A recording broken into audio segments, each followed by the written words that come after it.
मैं आपके साथ परविंदर गिरी। आज हम मौजूद हैं जेवर के नजदीकी गांव दयानपुर में। हमारे साथ मोहित कन्नेश ठाकुर मौजूद हैं। क्या प्रोग्राम रखा गया है और कौन कौन यहाँ जो अतिथि हैं वो आने वाले हैं? देखिए परविंद्र भाई, मैं आपको बता दूं, आज जो प्रोग्राम था, हम दादाजी जो ठाकुर छत्रपाल सिंह प्रथम विधायक थे, उनकी पुण्यतिथि हर साल मनाते हैं। और हमारी कोशिश रहती है कि पुण्यतिथि का जब प्रोग्राम हो तो कुछ ना कुछ ऐसा हो कि मतलब जो अच्छा लगे, उन्होंने जो सपना देखा था। हालांकि हम तो उनके लेश मात्र भी नहीं हैं, लेकिन सब प्रेरणा और सब आदर्श उन्हीं के ही हैं। तो हर साल उनकी पुण्यतिथि पर कभी सामान्य ज्ञान प्रतियोगिता का आयोजन होता है, कभी कबड्डी के टूर्नामेंट का हम आयोजन कराते हैं। तो ऐसे ही जेवर 24 के नए ऑफिस का उद्घाटन था चैनल का। तो तमाम यहाँ पर मीडिया जगत की हस्तियां, राजनीतिक हस्तियां पहुंच रही हैं। नेशनल स्पोक्स पर्सन, राष्ट्रीय प्रवक्ता बीजेपी के गोपाल कृष्ण अग्रवाल जी पहुंचे, आदरणीय बेदराम भाटी जी पहुंचे। तो सुबह का टाइम है, थोड़ा शाम तक आने वाले हैं लोग। माननीय सत्येंद्र सिसोदिया जी क्षेत्रीय पश्चिमी उत्तर प्रदेश के अध्यक्ष, गजेंद्र मावी जी जिला अध्यक्ष जो नवनिर्वाचित है, तो तमाम लोग आ रहे हैं। और सब उनके आशीर्वाद से, जो विधायक जी के आशीर्वाद से ही सब संभव है। दादाजी के आशीर्वाद से उनकी पुण्यतिथि पर ऐसा कुछ काम हो जाए तो इससे बेहतर सौभाग्य क्या हो। जी पहुंचे। आए दिन हम देखते हैं जेवर एयरपोर्ट जो गांव विस्थापन होंगे या भूमि अधिग्रहण होगी, आए दिन धंधे चलते होंगे। इस तरह की समस्याएं आती हैं और जब भी कोई विकास का कार्य होता है या भूमि अधिग्रहण की इश्यू होती है, किसानों की, लोकल आबादी की, इस तरह की समस्याएं होती हैं। लेकिन योगी जी खुद व्यक्तिगत रूप से इस चीज के ऊपर ध्यान दे रहे हैं। आर्थिक रूप की भी बात अगर करें तो भारत बहुत तेजी से प्रगति कर रहा है। इन महंगाई, बेरोजगारी, प्रथम विधायक रहे हैं। आज उनकी पुण्यतिथि का कार्यक्रम है। मैं अपनी श्रद्धा सुमन उनको अर्पित करने आया हूं, उनको नमन करने आया हूं। तो बिल्कुल आज प्रेस कॉन्फ्रेंस होने वाली है। आपको बता दें, गोपाल कृष्ण अग्रवाल भारतीय जनता पार्टी के राष्ट्रीय प्रवक्ता हमारे साथ जुड़ेंगे कुछ ही देर में और हम तमाम मुद्दे रखेंगे, चाहे वो जेवर एयरपोर्ट से पीड़ित किसानों का मुद्दा हो, चाहे लोकसभा चुनाव 2024 को लेके हो। पूरे क्षेत्र के विकास में बहुत बड़ा योगदान है, जिनको आज हम सब लोग उनके इस पुण्यतिथि पे या आज यहाँ पे उपस्थित हुए हैं। इसीलिए मैं भी यहाँ पे आया हूँ और साथ में उनके परिवार के द्वारा और मोहित जी और सब उनकी टीम के द्वारा ये जो जेवर 24 चैनल, डिजिटल चैनल और ये स्टूडियो, ये सब सारी व्यवस्था शुरू की गई है। तो ये एक महत्वपूर्ण पहल है, इसके लिए बहुत बहुत शुभकामनाएं भी।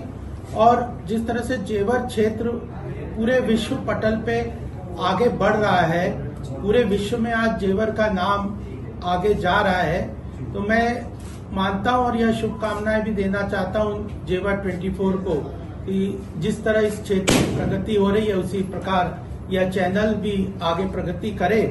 और 2024 जो कि महत्वपूर्ण इलेक्शन है पूरे देश के लिए, उत्तर प्रदेश के लिए, इस क्षेत्र के लिए, उसमें इसकी महती भूमिका हो, यह मेरी शुभकामना है। सर एक तो सवाल रहेंगे लोकसभा 2024 को लेके।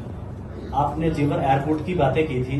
जेवर एयरपोर्ट आए दिन हम देखते हैं, जेवर एयरपोर्ट जो गांव विस्थापन होंगे या भूमि अधिग्रहण होगी, आए दिन धंधे चलते होंगे। जिस तेजी से विकास का कार्य आदरणीय मोदी जी और योगी जी के नेतृत्व में उत्तर प्रदेश में हो रहा है और मोदी जी के नेतृत्व में पूरे देश में हो रहा है, चाहे एयरपोर्ट को लेकर, चाहे कनेक्टिविटी, रोड्स को लेकर, एक्सप्रेसवे को लेकर, रेलवेज को लेकर, वाटरवेज को लेकर, ब्रिजेस को लेकर, अभूतपूर्व विकास की ये जो गाथा लिखी जा रही है मोदी जी के नेतृत्व में देश में और योगी जी के नेतृत्व में उत्तर प्रदेश में, यह आज पूरे विश्व के लिए एक उदाहरण के रूप में प्रस्तुत होती है। और इस तरह की समस्याएं आती हैं और जब भी कोई विकास का कार्य होता है या भूमि अधिग्रहण की इश्यू होती है, किसानों की, लोकल आबादी की, इस तरह की समस्याएं होती है। लेकिन योगी जी खुद व्यक्तिगत रूप से इस चीज के ऊपर ध्यान दे रहे हैं कि इन समस्याओं का हम तुरंत निदान करें।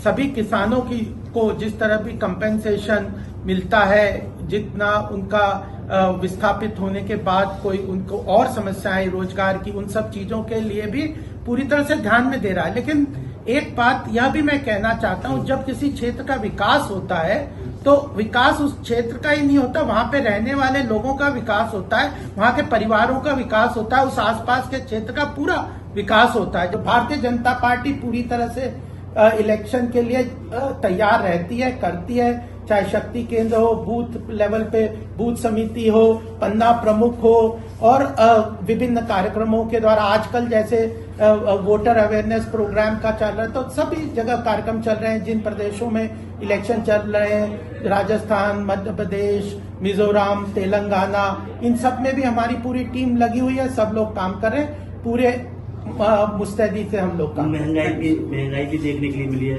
टमाटर थे या और अन्य सब्जी थी, उनको लेके थोड़ा सा विपक्ष भी लगातार बोलता है। विपक्ष के पास कोई मुद्दा नहीं है, वह आज उनकी जो वैचारिक जो भूमिका है वो इतनी खराब हो चुकी है कि पूरा विश्व एक तरफ खड़ा हुआ है और विपक्ष जो अपने जो CWC के रिजोल्यूशन को देखे तो वह हमास को, जिसने इतना जघन्य अपराध किया है, टेररिस्ट एक्टिविटी की है, जो आम सिविलियंस को जिस तरह से निहत्थे लोगों को मारा है, टेररिस्ट की तरह की कार्रवाई की है, उसको भी वह उसका भी भर्त्सना करने की बजाय आज उनका वैचारिक पूरी तरह से असमंजसता है। चाहे वो राम मंदिर को देख के ले लो, चाहे कश्मीर में 370 को हटाने की बात को ले लो, या फिर पूरी अटैक में जो सर्जिकल स्ट्राइक सरकार ने किया था उसके ऊपर आर्मी को क्वेश्चन करने की बात हो, पूरी तरह से दिशा भ्रमित है। इसलिए आज जनता का उनको कोई सहयोग समर्थन नहीं मिल रहा। आर्थिक रूप की भी बात अगर करें तो भारत बहुत तेजी से प्रगति कर रहा है। इन महंगाई, बेरोजगारी ऐसे मुद्दे हैं जो कंटिन्यूस चलते रहते हैं, उसके ऊपर सरकार ये जो विश्वकर्मा योजना निकाली है, उसके पहले रेडी वाले, पटरी वाले लोगों के लिए योजनाएं निकाली, ऐसी अनेकों योजनाएं सरकार की जिसके द्वारा अर्थव्यवस्था को मजबूत कर। सर एक सवाल और बताते जाइए। एमपी में जहाँ से दिल्ली का रास्ता गुजरता है, कई सांसदों को टिकट दिया गया और क्या मामा जाने वाले हैं? ऐसा प्लानिंग कर ली है क्या हाईकमान ने? नहीं, ऐसी कोई बात नहीं है। वही हमारे कैंडिडेट हैं, उनको क्लियरली यह डिक्लेयर किया गया है कि उनके नेतृत्व में मध्य प्रदेश का हम चुनाव लड़ रहे हैं। जहां तक ये बदलाव की बात है, मंत्रियों को या MP को अलग अलग इलेक्शंस में उतारने की बात है, यह एक तरीके से भारतीय जनता पार्टी प्रजातांत्रिक पार्टी है और वह अलग अलग रोल्स में, अलग अलग समय में अलग अलग लोगों को जिम्मेदारी देती है और बदलाव के माध्यम से सबको समाहित करके आगे बढ़ती है।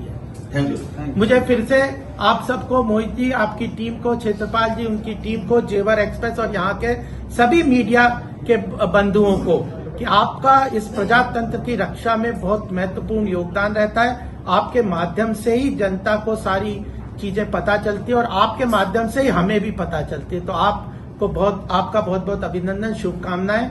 आप बहुत प्रगति करें, यही आज के दिन मेरी पुनः शुभकामनाएं। धन्यवाद। तो भारतीय जनता पार्टी से गौतम बुद्ध नगर से जिला अध्यक्ष गजेंद्र मावी जी हमारे साथ मौजूद है।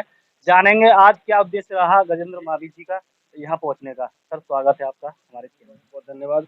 क्या मकसद रहा आज यहाँ पहुँचने का? यहाँ हमारे परम श्रद्धेय जिनके संस्कारों से ये मंजीत जी ने कार्यक्रम किया है, हमारे पूर्व में विधायक रहे हैं, आज प्रथम विधायक रहे हैं, आज उनकी पुण्यतिथि का कार्यक्रम है।